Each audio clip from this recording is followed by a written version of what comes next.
अस्सलाम वालेकुम प्यारे बच्चों, कैसे हो आप? उम्मीद है आप लोग खैरियत से होंगे।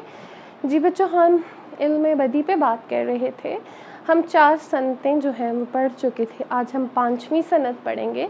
आप लोग अपने पास नोट करते जाएं। जो 5वीं सनत है हमारे पास वो है सनत हुस्ने तालील। ठीक है, अब सनत हुस्ने तालील क्या है? शेर में किसी बात की कोई ऐसी वजह बयान करना जो हकीकत पर मबनी न हो, हुस्ने तालील कहलाता है। हुस्न का मानी है खूबसूरती और तालील का लफ्ज़ इल्लत से निकला है। इल्लत वजह और सबब को कहते हैं। इसके इस्तेमाल से शेर में हुस्न पैदा होता है, यानी कलाम में किसी भी बात की कोई ऐसी वजह बयान करना जिसका हकीकत से कोई ताल्लुक़ ना हो, वो सनत हुस्ने तालील कहलाता है। अब जैसे एक शेरी मिसाल है, मेरी तरह से है माहो महर भी है आवारा, किसी हबीब की ये भी हैं जुस्तजू करते। अब देखिए, चांद और सूरज यानी मैं महर जो हैं वो उनकी जो गर्दिश है उसकी वजह साइंसी है। ठीक है, वजह उसकी क्या है? साइंसी है। ये नहीं है कि वो महबूब की तलाश में इधर उधर घूम रहे होंगे। शायद तो जैसे कह रहा है, जैसे मैं इधर सूरज चांद की जो गर्दिश है वो किस वजह से है, वो भी मेरी तरह से आवारा ही है, क्योंकि वो भी किसी महबूब को ढूंढ रहे हैं। तो उनकी गर्दिश की वजह क्या है? वो साइंसी है, ना कि महबूब की तलाश उनकी गर्दिश की वजह है। तो ये देखिए, अब इस बात का हकीकत से तो कोई ताल्लुक़ नहीं है ना। तो ये है सनत हुस्ने तालील, यानी किसी भी बात की ऐसी वजह बयान करना जिसका हकीकत से कोई ताल्लुक़ ना हो। अब दूसरा एक मिसाल है, सब कहाँ कुछ लाला और गुल में नुमाया हो गई, खाक में क्या सूरतें होंगी कि पन्हा हो गई। यानी इस शेर में शायद लाला और गुलाब के फूलों के पैदा होने की ये वजह बयान कर रहा है कि खूबसूरत लोगों के मरने के बाद अपने हुस्न की नुमाइश के लिए दोबारा दुनिया में लाला और गुलाब की सूरत में पैदा होते हैं। यानी खूबसूरत लोग जब मर जाते हैं तो वो लाला और गुलाब के फूल की सूरत में दुनिया में दोबारा से नमूदार होते हैं। लेकिन ये तो देखिए, अब हकीकत में मबनी वजह तो नहीं है। लाला और गुलाब का जो फूल है वो किस वजह से? अपने बीजों के ज़रिए जो है ज़मीन में दोबारा से उगता है ना। तो ये है सनत हुस्ने तालील।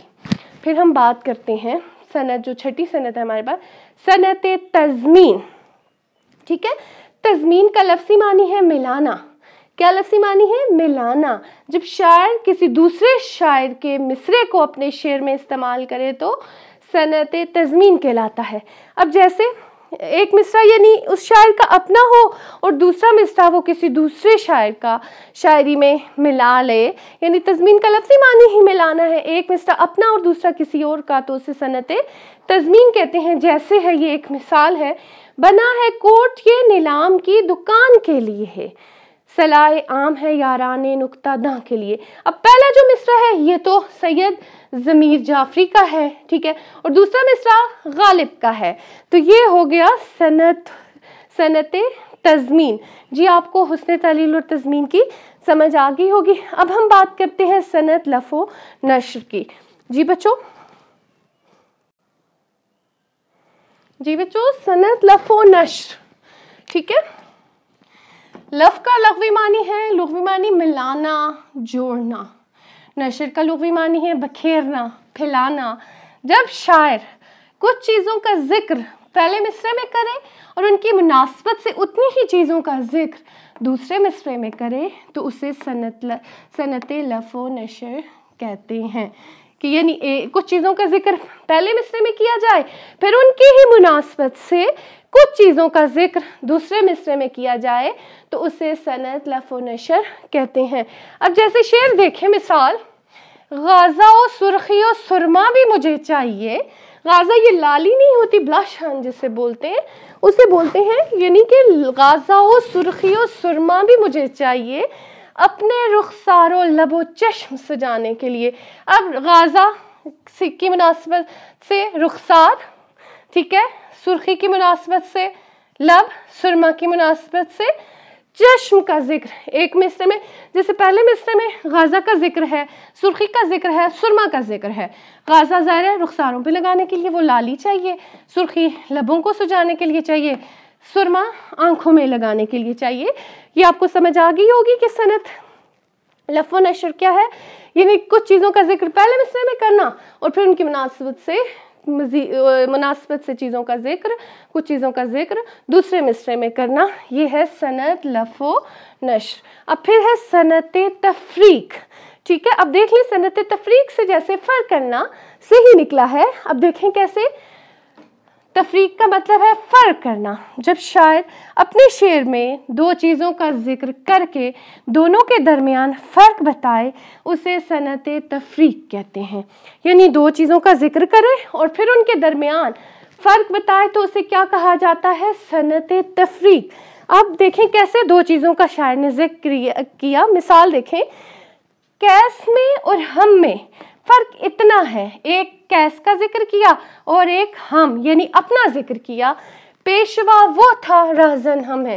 यानी कि कैस जो लैला का आशिक था, यानी कि उसने इश्क की इब्तिदा की थी, पेशवाई की थी, शुरुआत की थी, और राज़न यानी कि हम उसके रास्ते पे चलने वाले हैं। दो चीज़ों का जिक्र किया, फिर उनके दरमियान फ़र्क बताया, कैस का और अपना जिक्र करके फिर साथ फ़र्क भी बताया कि कैस ने शुरुआत की थी और हम उसके रास्ते पे चल रहे हैं। आपको समझ आ गई कि सनत तफरीक क्या है? यानी कि वही शायर दो चीज़ों का जिक्र करे अपने शेर में और फिर उन दोनों के दरमियान फ़र्क बताए। अब तफरीक से निकले जैसे फ़र्क बताए तो उसे सनत तफरीक कहा जाता है। फिर जी 9वीं सनत है हमारे पास, सनत तकरार। अब देखें खुद ही तकरार से यानी कि बार बार किसी बात का जिक्र करना, तकरार करना। जब सनत तकरार क्या है, देखें वो दो लफ्ज़ जो किताबत, तलफ़्फ़ुज़ और मानी में एक हों, यानी लिखने में, पढ़ने में और मानी में एक हों, लिखने में भी एक ही हो, मानी में भी एक ही हो और पढ़ने में भी एक हो, इनको कलाम में बराबर जमा करना सनत तकरार कहलाता है। यानी कि उनको एक साथ लिखना, शेर में एक साथ लिखना क्या कहलाता है, सनत तकरार कहलाता है। इसे तकरारे लफ्ज़ी भी कहते हैं। मिसाल अब देखें इसकी, अच्छा खासा बैठे बैठे गुम हो जाता हूँ, अच्छा खासा बैठे बैठे गुम हो जाता हूँ, मैं अब अक्सर मैं नहीं रहता तुम हो जाता हूँ।